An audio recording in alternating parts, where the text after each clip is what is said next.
Hello and welcome everybody. My name is Jason with the Open Range Academy. In this presentation, we're going to cover the basics of ESA and registry certificate scams, the laws regarding ESA and service dogs so that you guys actually know what's going on, and we're going to help you guys get prepared to move forward with your pet. Alright, this presentation has been created for informational purposes. If you're having trouble with local, federal, or other public regulations, you may want to contact an attorney. The first item of importance in this presentation is this, all right? There's simply no government or publicly recognized registries or certificates. If any company claims that you will be registered in a database or that you will be granted a publicly recognized certificate, know that they are simply flat out lying. There are zero, zip, zilch, none, nada. There's nothing. All right, no nationally recognized or regulated ESA or service dog registry or database. Additionally, there are no nationally recognized or regulated ESA and service dog certificates. All right, they don't exist. So, during this presentation, we're going to talk about how Open Range can help. All right, whether it's getting your airline compliance records, help provide training or the paperwork for your FHA or airline mandates, or even just helping you guys get confidence and get ready for public access work, okay? With your ADA laws, there's a distinct difference that needs to be understood between what an ADA law is and what public business policies are, all right? They are not one and the same. So we're going to talk about the differences and how you can comply with the federal laws, because that is the actual regulating body, and they are also the government agency there to protect you, all right, and your rights. So the ADA issues federal policies and laws that protect you under the Americans with Disabilities Act. The ADA issues best practice policies that help local businesses adhere to these laws, all right, written by the ADA that offer public protections to you. The ADA governs these policies. They talk about what the definition of a service animal is, and then what the handler's responsibilities are, also what the handler's rights are in public. So what is the definition of a service animal? I'm going to highlight a few key words here. A service animal means any dog. This is the ADA's definition, not mine. Any dog, okay? Not snake or cat or rabbit or anything else. The ADA only protects the class that is dogs. Now, there may be other regulating bodies or agencies that are local that may have different policies, but this is the federal regulation, and they have the broadest scope of protections for your rights, okay? So they regulate dogs, and it is a dog that is specifically and individually trained to do work or perform tasks for the benefit of you, the individual, who has a certain type of disability, whether that's physical, psychiatric, anxiety, all of that type of stuff we'll talk about, all right? Even though the ADA doesn't explicitly label some of what we might call these emotional, psychiatric, or sensory things, we can tell you and show you how you can start actually getting your dog to perform tasks that will bring your dog from an ESA to a service dog just by training them to have better behavior and do specific tasks. So tasks performed can include pulling a wheelchair, retrieving dropped items, alerting a person to a sound, etc. I provided you guys the link to the ADA's website. All right, it's really the only thing that you guys need to know. So there's two simple questions. It's this two-step formula, guys, on whether or not your dog is ADA compliant. Is your animal an ADA dog? Does your animal perform a task to assist you with your disability? That's it, two questions. Now, if both of these questions are not met, then you more than likely are not covered by federal ADA protections. We're going to specifically talk about dogs today, okay? We don't generally work with other animals. That's not our specialty. It's not because we're biased. That's just our specialty is with service dogs, okay? So what does the ADA regulate? This simple two-step rule that your animal is a dog and that they can perform a task is not applicable to all circumstances where local, private, or other FHA policies may exist, okay? How about ESAs, emotional support animals? Because there is a unique distinction between a service dog or a service animal and an emotional support dog. Emotional support animals or comfort animals, as defined by the ADA, this is not my definition, are often used as part of a medical treatment plan as therapy animals. They are not considered service animals under the ADA. So what does that mean? That means they are not covered by the protections granted by the ADA laws and regulations. So, are ESAs protected under the federal ADA law? No, they simply are not. There are air travel policies that do allow for travel of ESAs. There are federal housing regulations that allow for protections over ESAs. But when it comes to public access and other protections, ESAs are not covered by the ADA. Now, the simple question here, and really it may be a question you don't know to ask, but it is very simple. Can your ESA become a compliant ADA service animal? And the answer is yes, and it's not really that difficult. The ADA is a federal regulating agency, all right? They're there to protect your rights. Do ADA guidelines apply to all circumstances, i.e. housing, public, or private transport? No, they don't, all right? There's other federal, local, or business authorities that may have greater leniencies. However, if you meet the guidelines of the ADA, you may be granted the broadest level of federal protections. So now we're going to talk about what it takes to actually become an ADA recognized service dog in the eyes of the government, all right? If a service animal behaves in an unacceptable way and the person with the disability does not control the animal, a business or other entity does not have to allow the animal onto the premise. So the first thing here is that you have to be able to have control of your animal. If you don't have control of your animal, irregardless of whether or not you believe you're ADA compliant, all right, uncontrolled barking, jumping, or anything else that is unacceptable behavior for public access or public work, a business has the right to deny you. So this is our first qualification to become ADA compliant. You must have control as the handler of your dog, whether that's using a leash, a harness, or any other means such as voice, okay?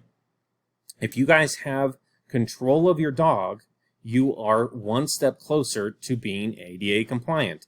The animal must also be housebroken, all right? The ADA does not require any public entity to take care of or do anything special for your animal. That may not apply to some of the housing rules. And then the ADA asks that your animal be vaccinated. All right. So does a handler have to record? Did you guys read in any of these descriptions here that come straight from the ADA? Does the handler have to have a record of training, any certifications, or documentation that the service animal is in fact a service animal? The simple answer is no. It actually just becomes very apparent to the public that your dog is not under control. So there's really only two things to take your dog from an ESA to a service animal. Number one, all right, as we learned back here, let's go back here just a little bit. All right, ESAs are not covered. We know that now. So what does it take to become a service dog? It's very simple. Does your service dog perform a task for your specific disability? We're going to talk about different types of tasks that your dog can do. So remember that one, or write it down on a notepad. Does your dog perform a task for your specific disability? Number two, does your animal remain under your control in public spaces? All right. This part of their definition here is the animal must be housebroken. If you fulfill those two responsibilities as an individual, then you have an ADA compliant dog.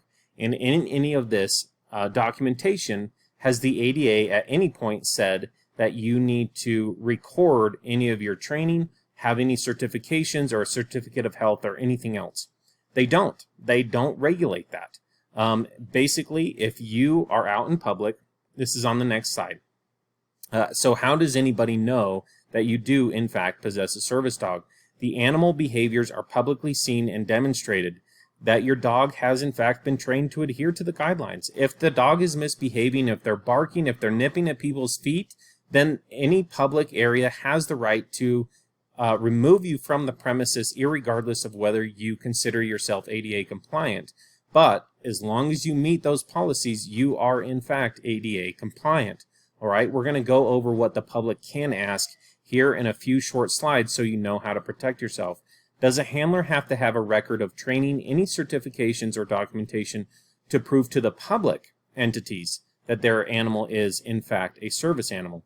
The answer is sometimes. Basically, no, but we'll talk about the few exceptions. It is always best policy to keep track of your service and ESA training records. These records are the most supportive to you and the fact that you do possess a service or ESA animal. So now we're going to talk about what your rights are if you take your dog from an ESA dog to a service animal, okay? What does it take to be a service animal? Two things. Your dog has to perform task work. Your dog has to be able to be handled in public spaces. So if you can accomplish that, then the ADA grants a lot of protections to you. For instance, public accommodations. Titles 2 and 3 of the ADA make it clear. Service animals are allowed in public facilities and accommodations.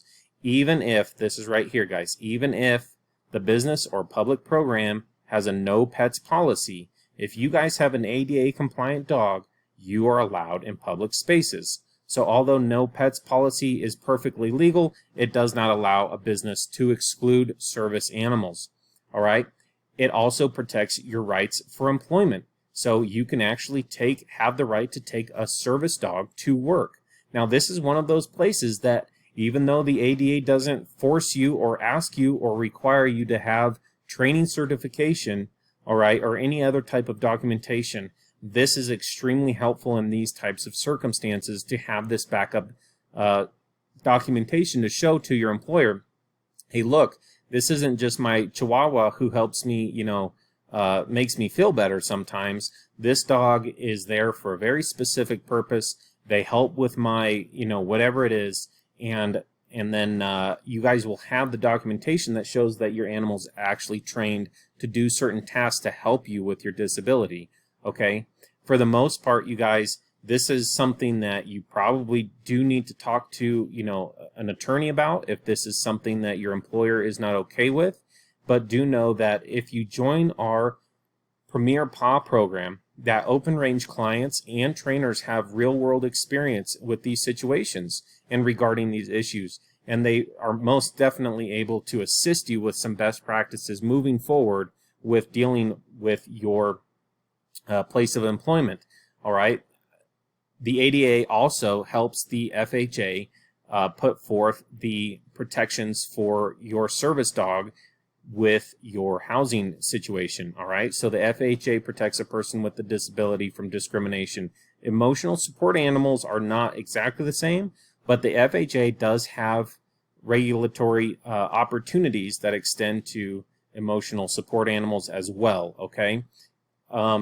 Again, read the resources part to find out more about that, or communicate that with some of our trainers and coaches, and they can help you with that. All right. If you are going to school, then you have rights under the ADA. The ADA permits a student in K through 12 with a disability who uses a service animal to have the animal at school. With post-secondary education, colleges and universities must allow people with disabilities to bring their service animals into all areas of the facility that are open to public or students. Okay?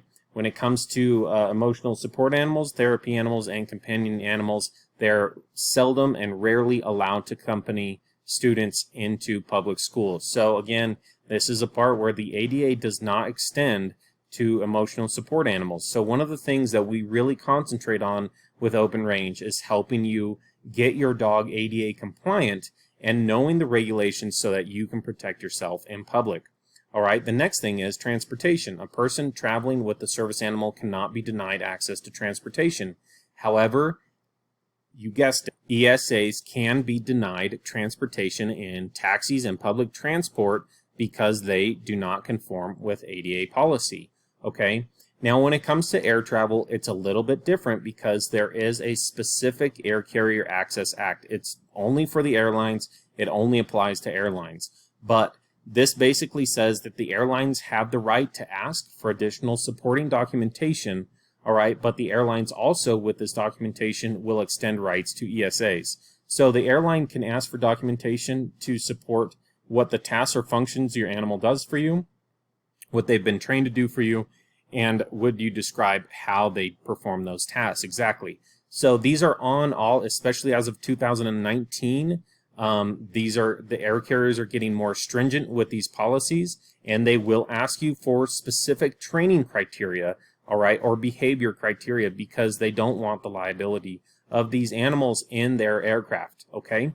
So what about emotional support and psychiatric service animals on with air travel and air carriers?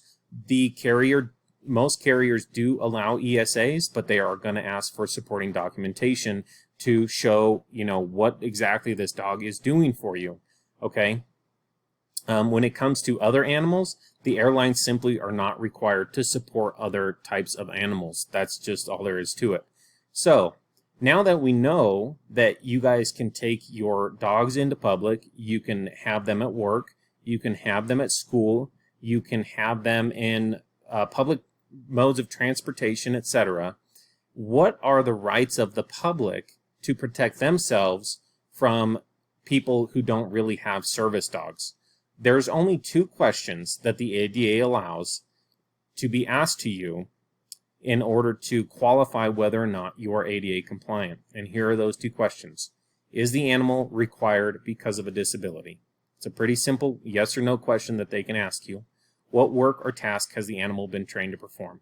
Those are the only 2 questions that can be asked to you in a public space. So a public accommodation or facility is not allowed to ask for documentation or proof that the animal has been certified, trained, or licensed as a service animal, because in fact the ADA does not issue certifications, training, or any other mode of verification or validation that your dog is in fact certified, okay?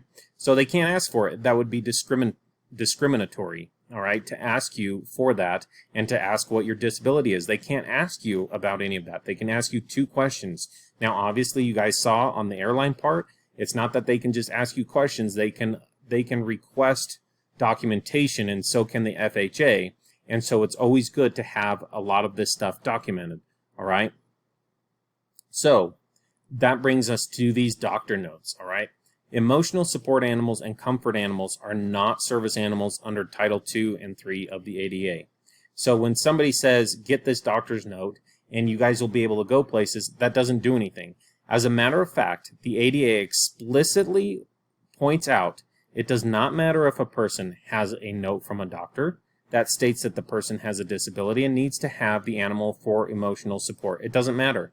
A doctor's letter does not turn an animal into a service animal. What turns an animal into a service animal? They're under your control, which means they have good behavior characteristics, and then they perform tasks for your specific disability. That's what the ADA cares about. All right? So anybody who says that these doctor notes are going to give you a pass, this is not compliant with what the ADA is actually asking for. The ADA doesn't care about your doctor's note. All right? So all of these fake registries and doctor service notes agencies, all right, as stated in the ADA guidelines, a doctor's note doesn't turn an animal into a service animal. Any company claiming that their ESA letter or certificate will help you stay compliant is ethically, it's just not true. That's not what keeps you compliant, okay? There are certain private entities, such as airlines, that may ask for a doctor's note to give credibility to your claim, and they're allowed to do that.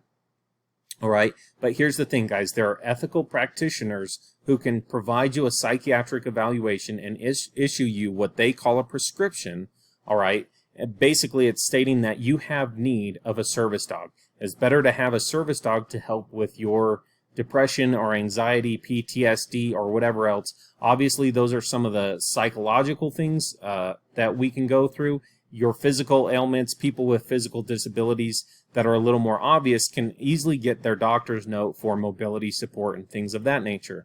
All right. But if you're looking specifically at ESAs because it's emotional in nature, then obviously we're looking at a psychiatric note of some kind from a practitioner. Well, guys, there's plenty of ethical places out there that are happy to do that. All right. Now, there are no registries that are universally recognized by private or public authorities that are going to help validate your service animal. So anybody says that you're in the registry database of whatever, those aren't true. They even go so far as to list their domains as .org, as if that is going to give them some credibility to their claims. That's just not how it works, guys. So you can receive a true psychiatric evaluation from some of the companies that we recommend, all right, that have on staff. You guys can do a live evaluation with a psychiatric professional, and you can do it easily for under $100, and you can do it usually in less than 12 to 24 hours, all right? So this is very easy to get. The next thing that you guys want to do, besides having those letters available to you, it is smart to have those letters available to you, but as I pointed out, they are not required by the ADA. So the second thing that you guys, that it's good to have is to train your dog to task and maintain a record of those training sessions, and that just makes it really easy for you to show that. It's not to say that you're in compliance, it's simply to show that this is a real deal and this dog is not here as my pet. All right? Now, a task is not obedience work. That's not sit, stay, come, things like that. That's not a task. Okay, we'll talk about tasks either later in this video or a different video. So join Open Range's Premier program today, and you're going to receive training and coaching that will help you navigate the intricacies of the service dog and ESA world. Now, we do want to note that we are a professional service dog training organization. We do not teach or coach for non-dog ESAs, okay? So here's the last question. Do you need to have your dog wear a vest, or do you need to carry a public certificate of, quote-unquote, service dog verification? I think I've answered this already, but I'll answer it again, guys. The short answer is this: no, you don't. There are no federal mandates requiring that you need to do that. The long answer is yes, and this is our opinion. It is common public awareness and courtesy.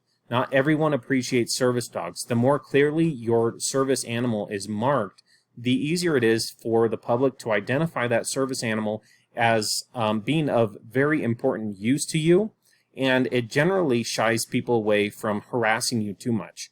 Okay, and that may not be fair from the public to harass you if you don't have a vest on, but if you truly have different types of disabilities, then it can become very aggravating to get harassed over and over. So again, it just creates public awareness, and it's just something that we recommend that you do put a vest on, and we can help you guys get the right types of vests, the right types of placards and things to literally just help keep people away from harassing you too much. All right. In addition to that, this is going to help with your personal awareness and also harassment protection. That's, again, the long answer. Wearing vests and having supporting documentation. All right. We want to avoid conflict by being ready. We simply want to be proactive. And this is especially true for those of you who may have emotional types of disabilities, including PTSD. So Open Range will assist you with proper, easy identification placards and paperwork to help you guys stay proactive and basically just stay ahead of the curve. So this is the other things your coaches can help you with. We can help you get your airline compliance records ready, so help you with getting your ESAs, if your letters from a psychiatric professional, from a real professional, and you guys can also get a record of your dog's behavior. So you can actually submit videos to your trainer, who can then help you guys with recording that behavior, so that if something happened, you guys do have a record of training for your dog. We can also help provide training paperwork and the paperwork required for FHA or other airline mandates. We can help you and your dog have the confidence for public work and interaction, and we can help train you and your dog all the way through all three major phases of AKC standard compliance work. Now again, is the AKC standard compliance work required by the ADA? No. But what it does is it helps you have confidence, and it lets the public know, or your boss know, or anybody else know that you have trained this dog. It does meet ADA rules and regulations, and you guys are allowed to be there, all right? So join Open Range's Premier Paw program to work with a coach and get the assistance you need to stay ADA compliant and get the unobstructed and unbiased access you need to the public places where you have ADA protections. Watch the other videos on this page, and we will walk you through a couple more things regarding ESAs and service dogs. Thanks, guys.